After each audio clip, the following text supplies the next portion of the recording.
Hi, everyone.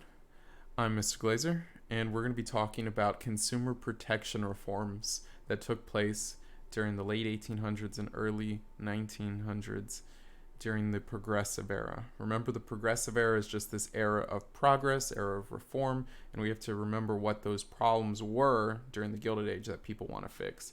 So, as you might see, there's some pretty gross pictures up here.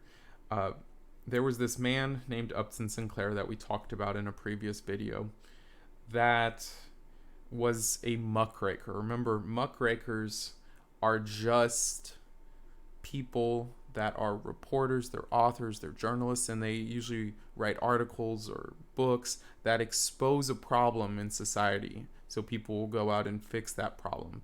But they want people to realize, hey, this is a problem and it needs to be fixed.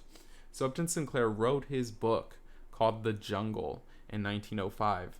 He actually went kind of undercover in a meatpacking plant and were looking for how workers were treated, but found instead, found that and found all the gross contaminants that are in our food. So he went into the meatpacking industry and he wrote in his book about all the gross stuff that he found there. He found that rats were running around the meat and they were defecating, having feces and dung in there. And then the people in the factories in these meatpacking plants would throw out poison bread for these rats, and these rats would eat it and then die. And then together their feces and their bodies would be mixed in with this meat and would be canned or processed and sent out for people to buy and eat. And those people would get sick as a result of all the contaminants and gross stuff in there. Also, these factories, these plants, these slaughterhouses had workers working long hours and they were cutting themselves because they were exhausted. There was poor lighting, and some of the blood and even little bits of finger might get in the meat, and that wasn't thrown out. That was canned or packed as well and sent out to people. So there was lots of gross stuff in our food, and there weren't a lot of safety procedures. The government was what we called laissez-faire. They were hands off of the economy and hands off of businesses. So businesses could just get away with this. Companies can get away with this.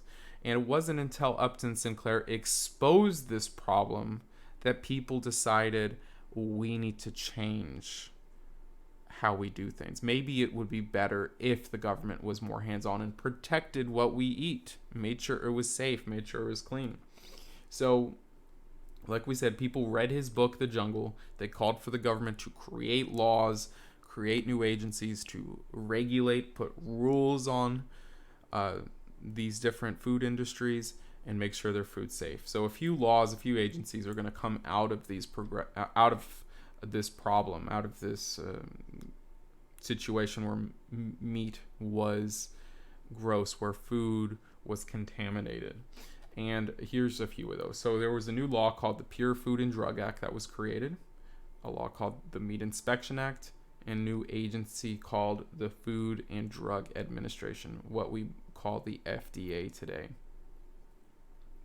So let's just look at a few things. So first of all, here's a little nutrition fact label. We see these all over the place. Well, guess who mandates, who requires that we have these? The FDA, the Food and Drug Administration.